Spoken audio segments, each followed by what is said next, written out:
Hello, everyone. My name is Rishika Bhatia from SME 10X, and it's a pleasure to welcome you back to our continuing series on e-commerce with our partner, SAP.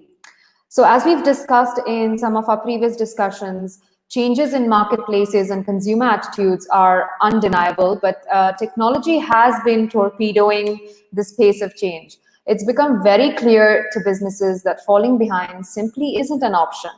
We're seeing a majority of businesses planning to pivot their investments into customer experience innovations to keep up with this evolving demand and beat out their competitors. So it ultimately comes down to the question, what exactly must you invest your money and time in to create these smarter customer experiences that ultimately win? Well, I hope to answer this question today in our session, as I have three very valued experts joining me. In fact, let me go ahead and introduce them. My first expert for today is Dikil Surya, who's the VP of Marketing at Miracle, who brings a wealth of knowledge in marketing and ecosystem strategy. Joining him is Arthur Garson, Sales Consultant, Customer Experience at SAP, who will be sharing insights on customer engagement. And finally, of course, we have Dr. Hisham Maya, who is GM of Consumer Industries SAP, who has a complete overview of the global e-commerce landscape and marketplaces. And in fact, I'd like to go ahead and invite him to kickstart our session today by setting the scene for us and sharing his insights. So Dr. Hisham, the stage is all yours. Over to you.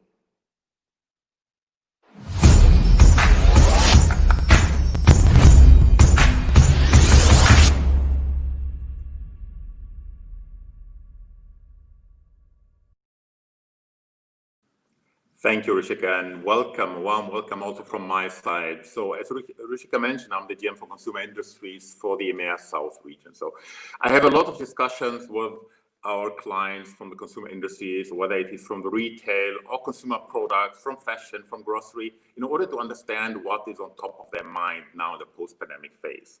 So I think we all went through a very tough period of lockdowns where our behavior as humans, as consumers, completely changed. And this, of course, affected very strongly the different businesses we've been interacting with. So nobody was really going to malls, going to experience what the shops are really offering. And we changed our way of what we consume, how we consume it, how we order, what the expectations are towards this different consumer industry or sub-industry organization that we are dealing with. I think one thing that really stands out is the e-commerce. So talking to these different customers and also to our partners, to the thought leaders in the industry, what we really identify is a very strong trend into online business. So we see it, whether it is in fashion, whether it is in grocery, whether it is even in consumer products, in food manufacturing companies, for instance, that try and get closer to the end consumer. E-commerce platforms, marketplaces is an essential pillar in their strategy. One thing to notice is also the shift going away from classical stores into e-commerce for the future. One of the good examples that we all, or at least those who are interested in the fashion industry, have read in the news. So Inditex is closing around more than 1,000 stores across the globe in order to invest the money into e-commerce, noticing an increase of 95% of the e-commerce business over the last few months, which is something that's absolutely unprecedented.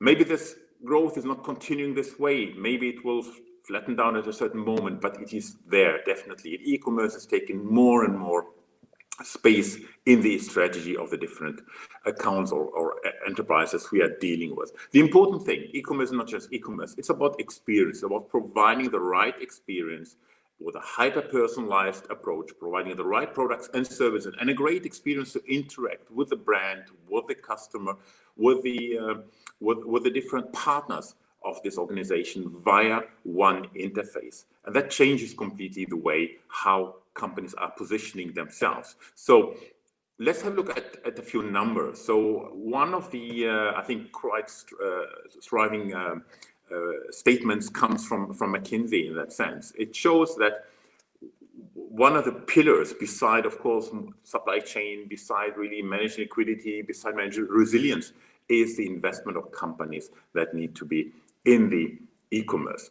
and building online platforms that really spans more than just having a selling interface to the consumer. It's really about marketplaces. If we talk about the size and figures, it's around 1.7 trillion globally that is currently projected over the next years that will go into building this marketplace, which are taking more and more space in the market, more and more space also in our customers' strategies to move ahead. So having the right tools, having the right method, the right strategy in order to build it is crucial in order to ensure success. So talking about success, I would like to hand over to my colleague Dickel, who is going to take you through a number of customer cases that really built their success together with Miracle and SAP. Dickel, over to you.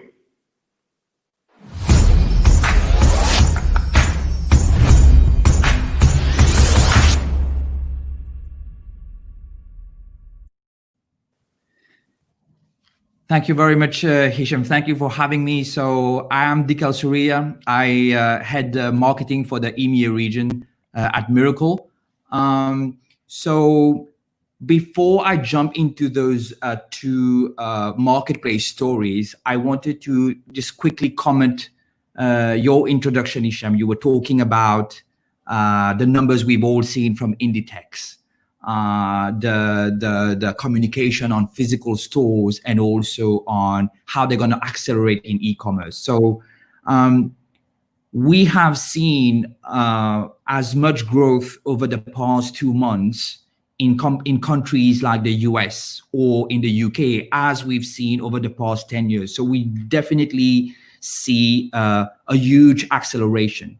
The retailers we're talking to have spoken about a too high dependency on brick and mortar stores. They speak about a shortfall of supply chain when they were relying too much on specific suppliers. And definitely the two stories I'm going to talk about are stories of retailers who have been able, during the COVID lockdown, to very quickly test and learn new categories. The stories are very much about the scalability of that marketplace model. So let me start with Douglas. So Douglas is a perfume and cosmetics retailer. Douglas is really interesting because the story and the marketplace transformation starts at CEO level. So it gives an indication of how strategic that project is. So Tina Muller, the CEO of Douglas, her comment on that project internally is that it's not just an incremental project. It's a complete business model transformation for the company. And I want to focus on numbers to convey the powerful message around scalability. You can see on this slide the numbers in terms of the relationship that Douglas has with hundreds of brands and with their current assortment in terms of perfume and logistics. When Douglas decides to launch end of 2019 their marketplace projects, they have in mind the ability to quickly expand their assortment by tens of thousands of products and by hundreds of partners. And in their evaluation of all potential ways of achieving that, marketplace comes up first in terms of the scalability of the model. It's the most scalable model for them to be able to achieve that. They do have partnership teams who are dealing with brands on a daily basis, but the traditional retail pipeline method of onboarding brands, their catalogs, is a very heavy one in a traditional pipeline model. In a marketplace model, what they're looking for is the flexibility of the marketplace model to really quickly onboard those brands in a way that really relies on those third-party sellers to really be handling the merchandising and the relationship on the current sales in a way that Douglas themselves can really focus on the overall experience. Now, scalability was my one message on Douglas. I want to move now to my second story, which is Wharton. The reason I've picked Wharton is they really tell the story of an omni-channel strategy. So Wharton has over 230 stores. And when Miracle launched with them, it was essential that we actually wait for click and collect to be available for marketplace products, because they are facing a fierce competition with other retailers. And you can see that since they've launched, a significant portion of their marketplace GMV, so the gross merchandising value, is actually coming from click and collect. So I think this tells a powerful story of how you can leverage your physical stores to improve on the overall customer experience. The second thing I want to mention about the Wharton experience is that it tells the story of how, for a multi-country retailer, marketplace can support an omni-channel strategy, but it can also support an omni-channel strategy across different countries and geographies. And so Wharton has successfully launched first in Portugal and now also in Spain. And what's been interesting in our conversation with them over the COVID season is the test and learn capability of the marketplace. So we know that Spain is a country that didn't have a big work from home culture, and they've been able to adapt to that and really become a one-stop shop during that period. And probably the second thing I want to talk about regarding Wharton is the way in which becoming this one-stop shop, you get enormous data and insights on what is the current expectations on your current customer base, and really allows you to leverage the analytics in terms of expectations for your customer base. So those were really the two customer stories I wanted to focus on today. I'm now going to hand over to Arthur from SAP, who's really going to talk about how Miracle and SAP are working together in terms of enablement, of technology enablement of those retailers. Over to you, Arthur. Thank you very much. Thank you very much, Dikkel. So great examples, and I think they speak for themselves. But now I would like to take you through why running a marketplace should matter to you, and also how to get there and what SAP and Miracle together deliver to help you to run a marketplace. So let's start with the why. Why it should matter. Really, the goal here is to help you to support your omnichannel strategy. And part of that is by using range extension. It's really important to be able to expand quickly the products and services you sell online. Just to take a simple example, during the COVID-19 lockdown, I started to do my shopping on a specialty, on new companies, usually B2B companies, who decided to go direct to consumers with new websites because the restaurants were closed, so they needed to reach out to their customers directly. So they started to sell on new B2C websites. But on those websites, the assortment was limited. Like if it was only a company selling fresh products, you only had vegetables, you didn't have meat, you didn't have bread, that kind of thing.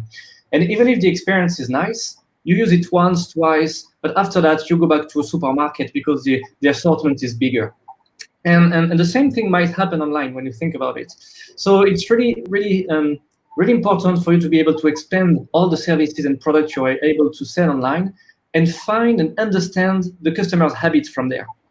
For example, you will see people buying fruits. Maybe they very often also buy milk for their kids, and juices all together. So maybe it might be interesting to starting to produce your own juices from the fruits you usually sell. That might be a good new type of product to sell, and so on and so forth. So really, you enhance the knowledge you have from your customers to improve the experience and improve your assortment on the longer term. All of that with a very limited risk, because you don't need to change your logistics, you don't need to onboard new partners, you don't need to change your warehouses or your supply chain and that kind of thing. You really limit the investments. You just test a new sort of products or new ranges of products and services that you might want to offer. So this is really why it's really to support your omnichannel strategy. If we move on to the how, so how to deliver that kind of thing. The key here, and Dickel really insisted on that, running a marketplace is a different business model. It's not a simple upgrade of your website or something like that. It's a completely different business model, and it's really important to understand how to get there. And to get there, the first thing is to make sure that you are tightly integrated to your digital channels. So here we are talking about an out-of-the-box integration to SAP Commerce Cloud to be able to deliver those new products, show the product information, inventories, prices, and the information about the vendors on your digital channels. You don't need to reinvent the wheel and launch a new e-commerce website or a new mobile app. It's important to be able to tightly integrate those marketplace capabilities into SAP Commerce Cloud. So that's, of course, product information, but also prices, inventories, and potentially promotions. When we talk about vendors, one of the things that is usually minimized is the work it takes to onboard new sellers and orchestrate all the logistics. Here, it's really a key point. And you merge here the capabilities of SAP Commerce Cloud order management to be able to take only some of the order, the part of the order that you have to fulfill as a retailer, and only split that and send the rest of the order to the vendors. So you have multiple consignments, and then Miracle will take care of sending the orders to the right vendor. So the onboarding is a complex process, and Miracle solves that in a very nice way. There is a self-service portal for vendors. They can with self-service onboarding, or you can do that by them. You can help them to do that for very important vendors. There are different ways to do that. Then once the partners are onboarded, it's really important to know and to understand which vendors are successful on your platform, and if you need to attract more vendors. Here there could be a tight integration to SAP Marketing Cloud, for example. You need to advertise, you need to let people know that you are running a marketplace, and other sellers can vend, and they can take advantage of your brand image and of the traffic you have on your website to sell their products. That's really important. So here we see another link between SAP and Miracle. It's this ability to run campaign in SAP Marketing Cloud to attract new vendors, and those vendors would then onboard through the self-service portal. So the full process would be automated. And Miracle would then give you this visibility on which vendors perform well. So you could decide on which categories to focus on, which vendors would matter to you, or which vendors you need to maybe renegotiate the compensation, for example, that kind of thing. And finally, one important thing is sometimes you will find that marketplaces can badly impact the image, the brand image that you are trying to build, because the product quality that you get from the vendors is not good enough. And there is a process to solve that problem as well. And so Miracle will help you to curate the data to make sure that any product, any offer sold on your website will be good enough, the quality will be good enough, and will reflect the brand and the quality and the experience you want to give to your end customers.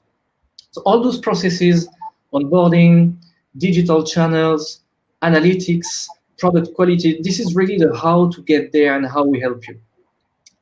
If we move on to the next step, which is really the what, so how it works. Here you will see three different parties, three different actors. The first one, of course, is the vendor. The vendor will have a bunch of products to sell, all the products, services that they want to sell through your website. So they are at the bottom of the slide. They have many ways to communicate what they need to sell through your channel. It can be different ways. If you think about a small vendor, he will want to connect directly to a portal, and on this portal he will create some products, put the inventory, maybe create a promotion, and you will be good to go. When you are talking about bigger companies with hundreds or thousands of products, you need to automate that. And there are two ways of doing it. They can either send a flat file, or they can send a batch of all the products they want to send, or they can use real-time APIs and connect to their systems in real time. So those two options are on the table. That was for the bottom of the slide. If you look at the top of the slide, it's really your channels. So your mobile app, your website, your kiosks, you name it, or whatever digital channel that is powered by SAP Commerce Cloud. So SAP Commerce Cloud here will be responsible of delivering the end experience to the consumer, and there are three key components that I would like to focus on during 2 minutes. The first one will be PCM. I talked already about the importance of having a good product data quality. The creation of the vendor products will happen in Miracle. And then those products from Miracle will then be received in the PCM that you usually use to control the data quality and get the products from your photoshoot studio and get the approval from your marketing team. So all those workflows to get the products approved is happening in SAP Commerce Cloud. The end experience is controlled by SAP Commerce Cloud as well in Smart Edit. So the look and feel of the page and the way to display the products will be controlled here. And I talked a little bit about order management. And here the goal of order management is really to be able to split on one side the part of the order that has to be fulfilled by you, and on the other side the part that has to be fulfilled by vendors. Okay. So that was the part for SAP Commerce. Now the part for Miracle, that's the biggest part of the story right here in the middle. And there are really two sides of the story. The side for the vendors and the side for you as a marketplace operator. If we start with the seller, there is data in and data out. The data in will really be the ability to give products, inventories, prices, promotions, enter information about the shipping costs, for example, and the regions where you can ship your products, and so on and so forth. So they will provide you all that kind of information. In return, they expect to have mainly orders and quotes. So those orders, if they want to, they can directly see the list of orders and the products they need to ship on the self-service portal. So there is a portal for the vendors, and based on their rights, you can have, of course, different users. Some of the users will be business users. They will only see quotes and orders. And other users can be a bit more technical from the IT team of the vendor, maybe, and those ones will be able to do a couple of more things. There is a bit of customer service capabilities here, and of course, catalog mapping and integration, so that when the suppliers give you their product information, they will make sure that it can match with the way you structure your product catalog, so that the experience delivered to the consumers will be consistent. That was for the part for the seller part of the story, and now there is your part as an operator. You will be a marketplace operator through your website and through your digital channels. So for you, there is a portal as well, and on this portal you can control your vendors, control the commission you give them. You have visibility on the orders, which vendors are performing well or not. There is a technical part of this as well. So that gives you a full visibility on how to operate your marketplace, where you want to deliver, where you want to ship, what kind of shipping costs the vendors can give, and also have full visibility on the different sellers operating through your marketplace. And if you want to block or whitelist or blacklist a vendor, that's something you can do by yourself directly on the portal. Of course, the portal is not the only way to operate. Here we're talking about a full cloud SaaS solution, and as a cloud solution, all the capabilities you see on the portal are also accessible through APIs. So you can also integrate that kind of capabilities in your backend systems as well.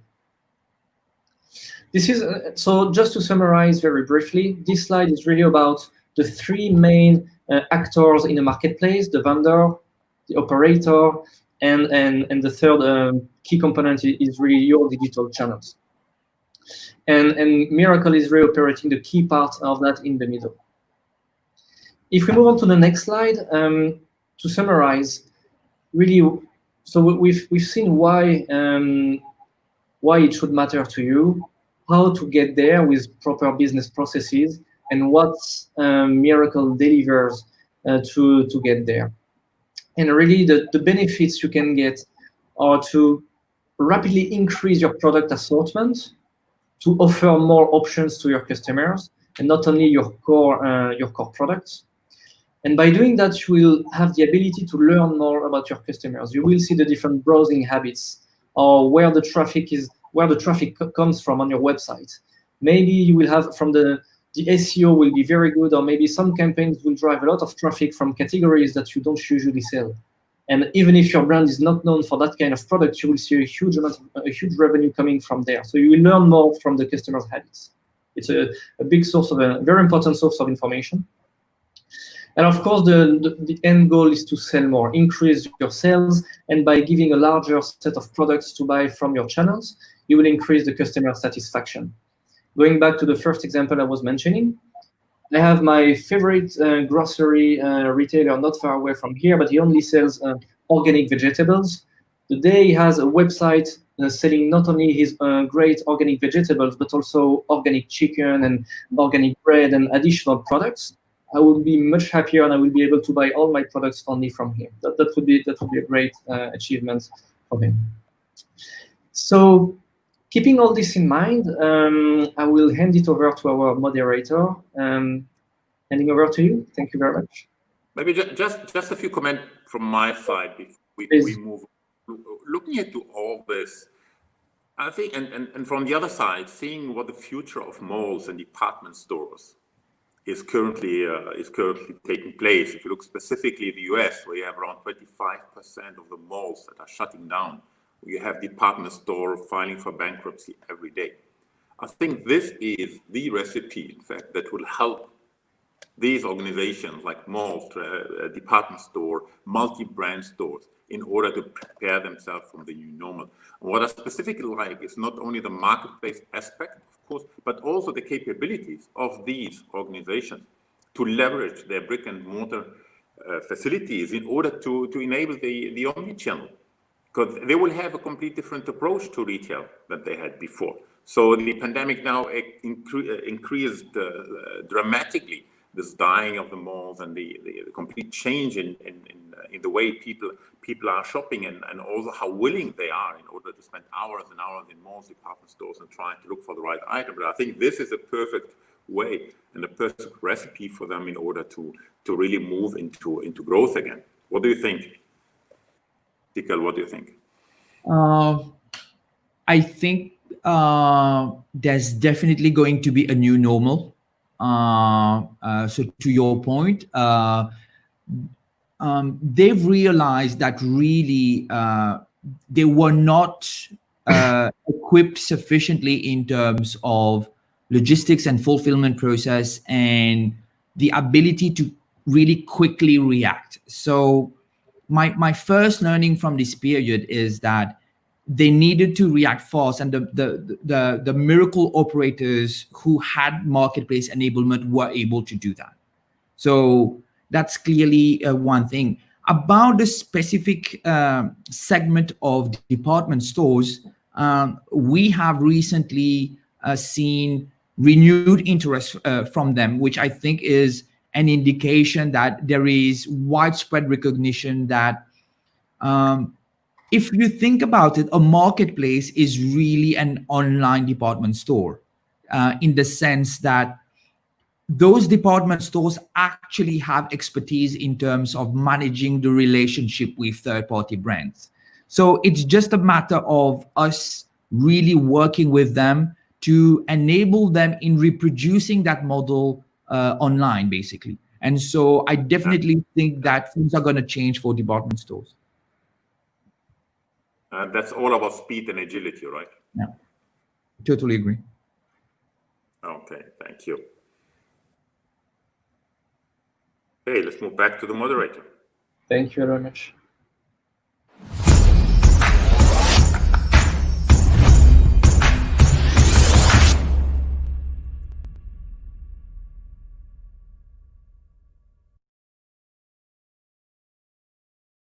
All right, so thank you to all my experts today. That was a fantastic presentation, very comprehensive. And now I'd like to move into the most engaging part of our discussion today, which is the Q&A. So let's get started with some questions.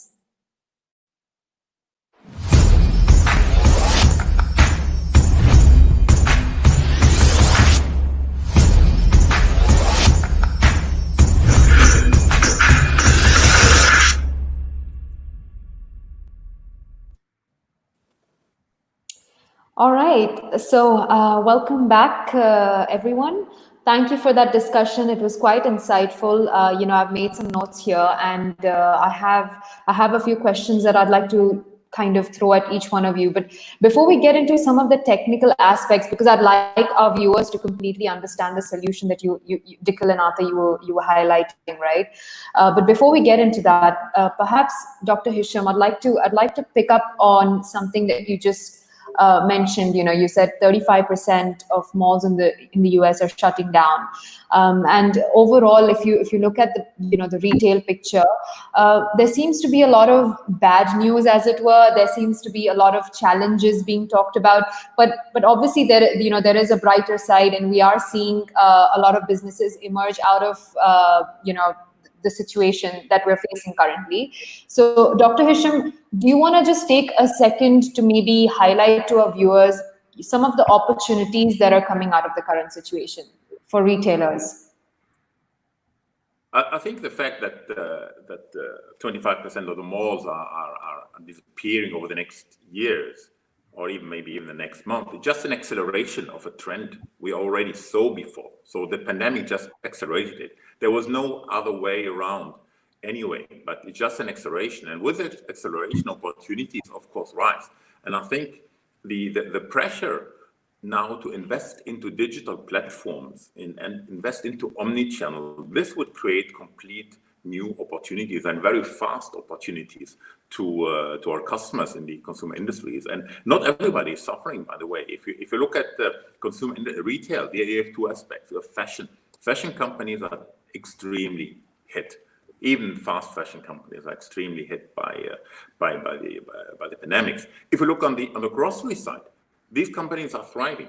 So they have found themselves exposed to a complete new way of doing business with much more people in a very faster way. They're on the other side sometimes not able to deliver. So using the technology and the digital means that we have today will help them also to not only to build a resilient business from a supply chain perspective, because being able to predict, fulfill the demand of the users, but on the other side, to provide a fantastic user experience, fantastic consumer experience with marketplaces that are really fulfilling the expectations of the customer, even over exceeding. That will help them to gain a competitive advantage. Why would you go and buy at one grocery and not at the other online? You would do this not only because of the product and because of the price, but you would all because they have a great experience. Like Arthur said, yeah, you don't have only vegetables. You can also have organic meat at the same time. And if you're able to combine, if you're able to provide recipes to the consumer, and even sometimes provide a service like packaging everything in form of one box that helps to cook for 2 or 3 people of your household instead of buying really a lot of bulk. I think this is where at the end the opportunity lies, doing business different and even exceeding customer expectations. So seizing the opportunities now, this is where organizations normally need to act. And it's a really nice sweet spot. And from a consumer products perspective, meaning food manufacturing companies or food processing companies, this is, as Dikil mentioned that before, they're going direct to consumer. This is for them the opportunities that they've been waiting for. Not going through wholesalers, going retailers, being able directly with marketplaces to address directly the consumer. Right? And having a great platform like Commerce Cloud from SAP, it's like great because I really believe in it and the great features that fulfills exactly the customer experience, combining with getting the feedback not only on the product, the brand, but also on the experience itself, on the company itself. This is where the market is going to, and that helps all different sub-segments in the industries to thrive. So there's a big opportunity. For sure. Fantastic. Thank you, Dr. Hisham. I think that was great. No, that was really good because you shed light on the positive aspects of moving forward, and I think that's what's required at this point of time. You also mentioned the SAP cloud, and I'd like to pick up from that and throw a question at you, Arthur.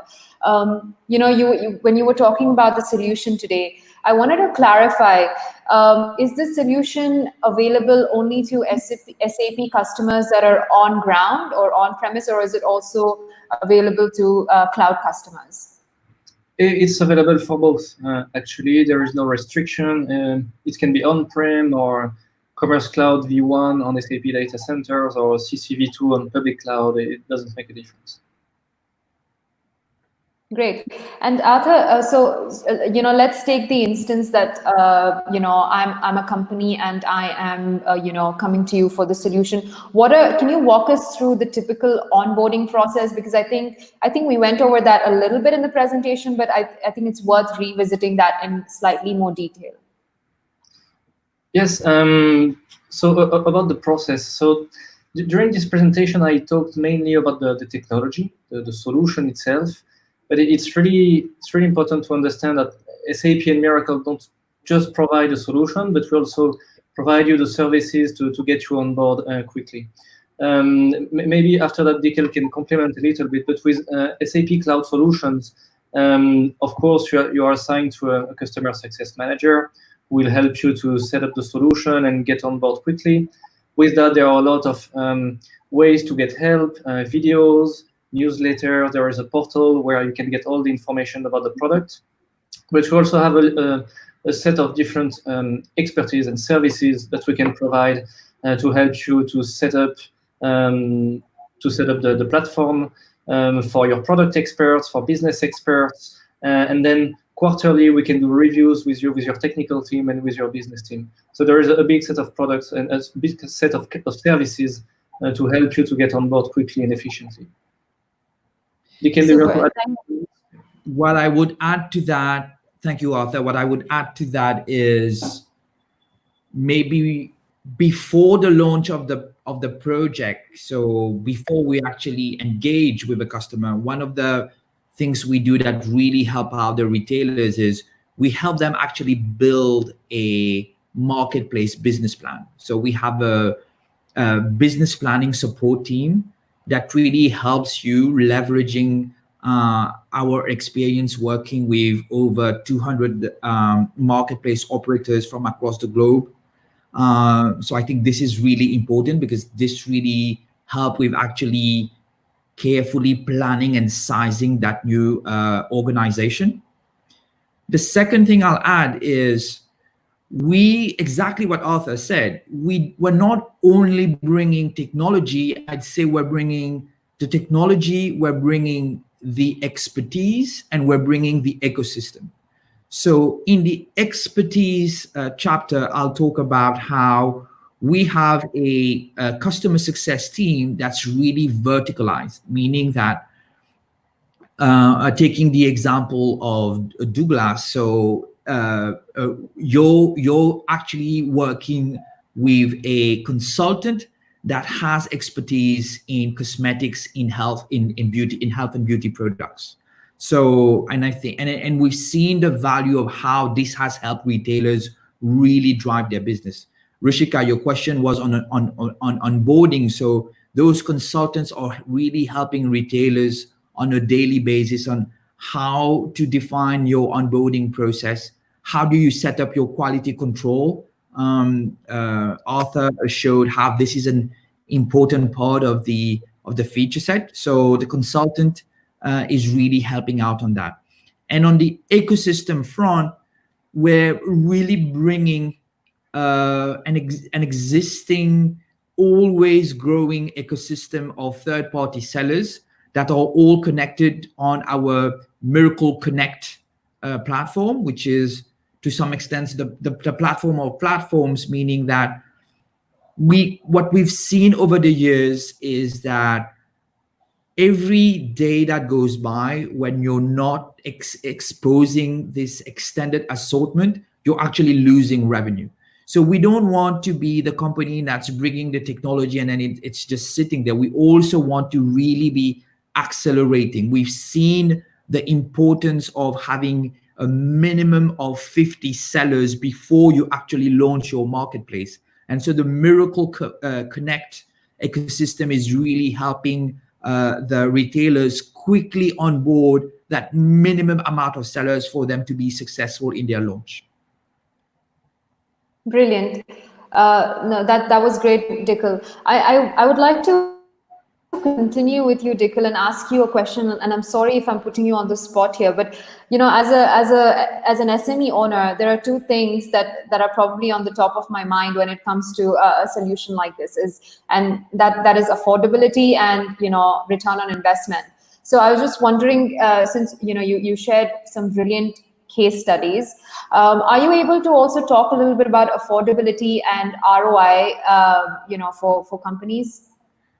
So I'll go back to my comment earlier on the business planning. So we're really helping the retailers on setting up a working P&L, which means that we are able today to really help those retailers be successful, whether they are a large organization like Carrefour Group, or whether they are a smaller, very vertically positioned retailer on a specific category.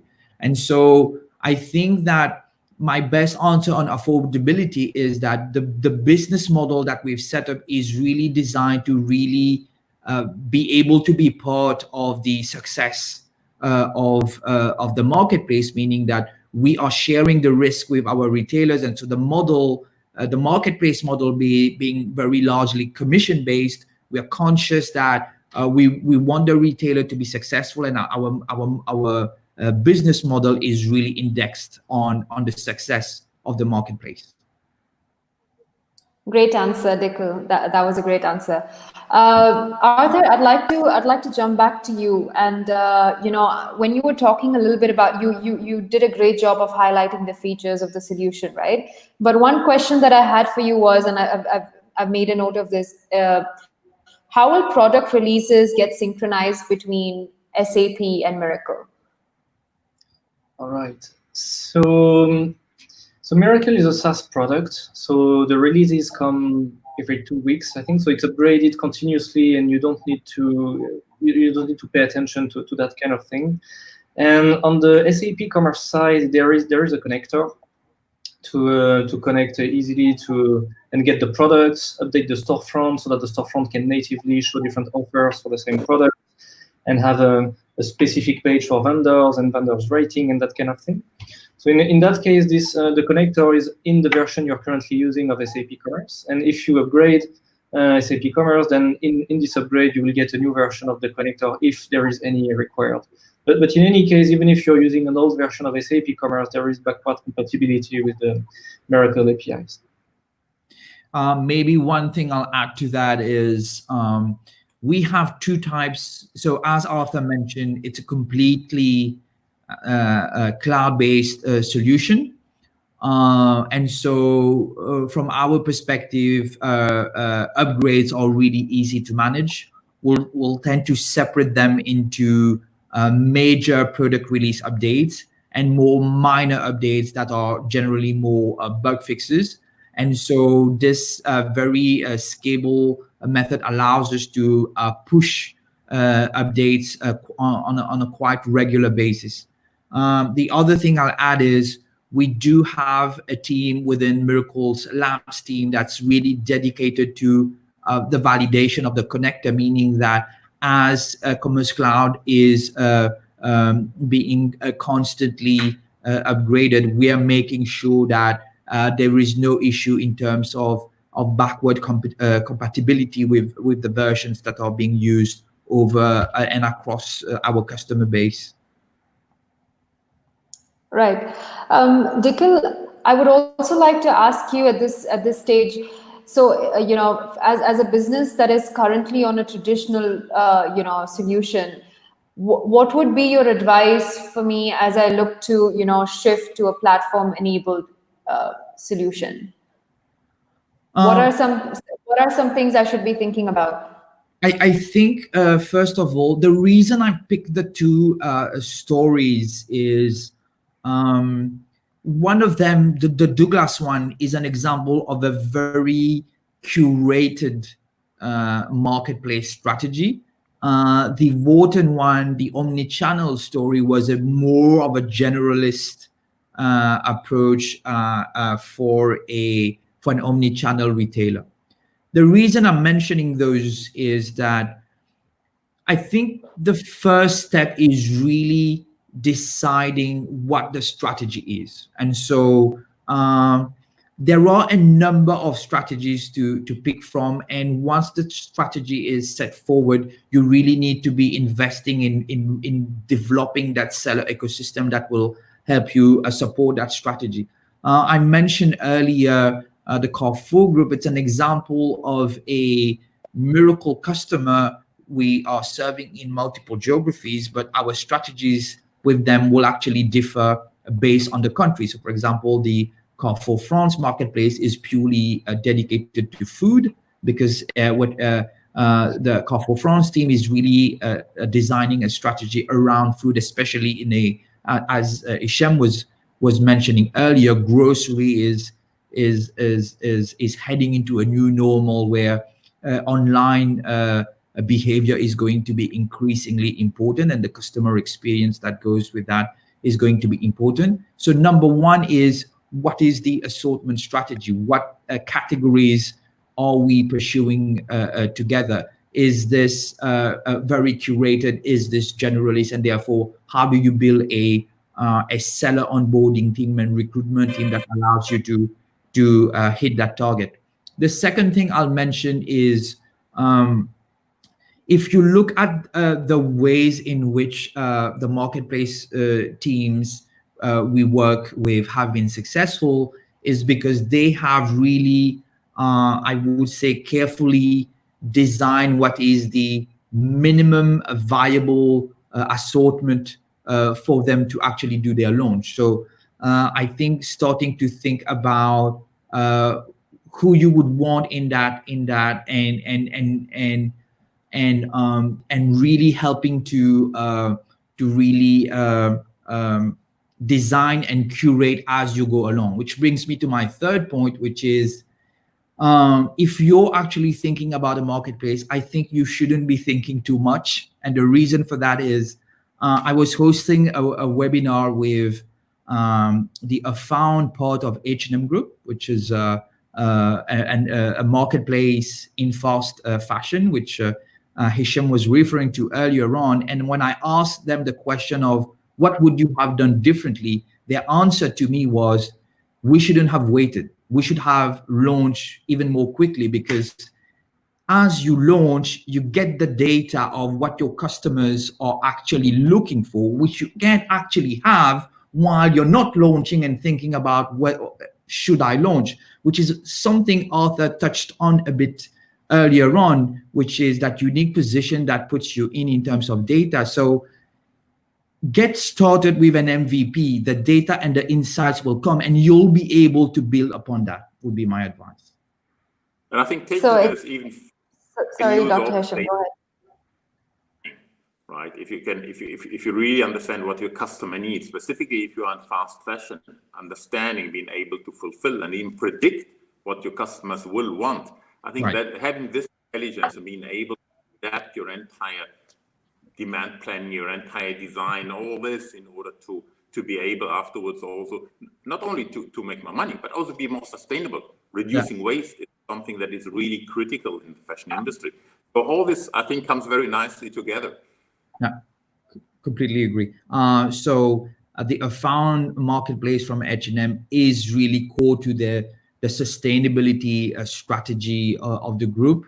And I think that looking at what they're doing, they're opening even more physical stores now that are dedicated to the Afound strategy, and really shows that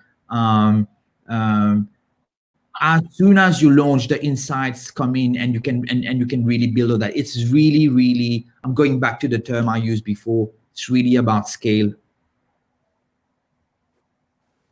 Thanks, Dikkel. So it's a clear message. You need to act now and reach out, find a partner.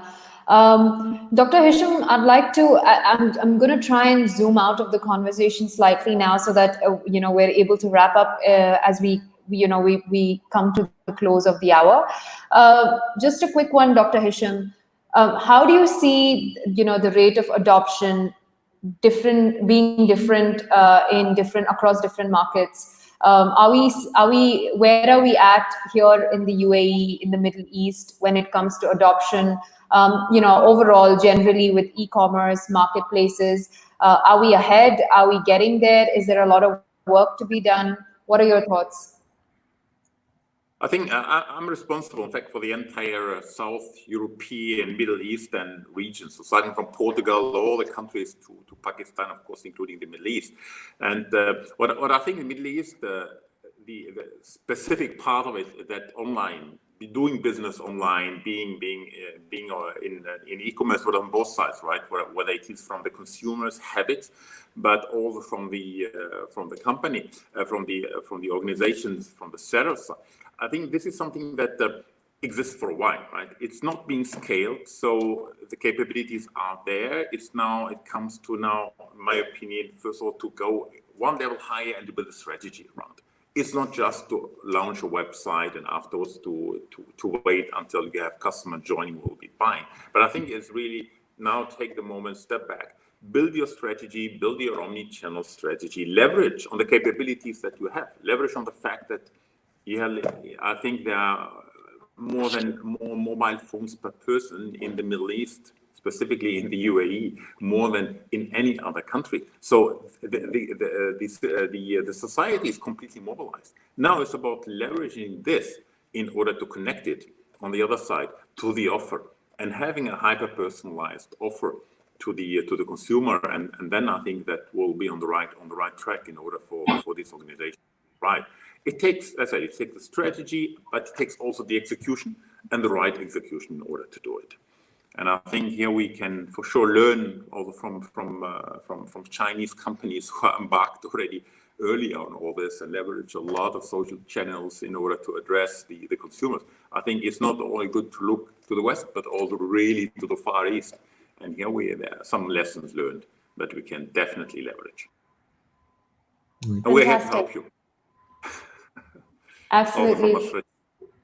So thank you for rounding up the discussion, Dr. Hisham. I think we have a few minutes left, and I'd like to take time out to maybe get all of your final thoughts on the topic that we started out with at the start of the session, which was smarter customer experiences.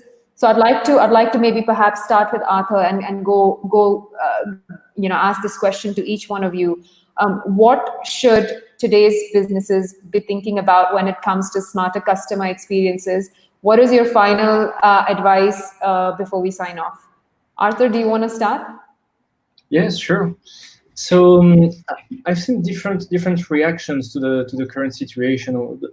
The first one could be easily understood. Some companies wanted to open new channels and go live as soon as they could with whatever they could, even in a few days. When you do that kind of thing, you compromise a lot on the experience, and you're not sure that you can fulfill on the promise, and that's a huge risk actually. And that wouldn't be something I would advise, to be honest. I've seen other reactions and big retailers here in the UAE who took a different path. It took a lot of, I think, it was very clever from them to be able to step back, think twice, and as Hisham said, think about their strategy, and before launching something, try to think why they would launch it, and see how it aligns with the strategy. Even if it takes a bit longer, it can be a few weeks, it can be a few months, it can be a little bit more than that, but always align with the strategy you have. And as Dikkel said, launching a marketplace, it's a different business plan. It's a different approach. It requires different processes, but it's really worth it. because you will understand your customers better beyond what you traditionally offer them.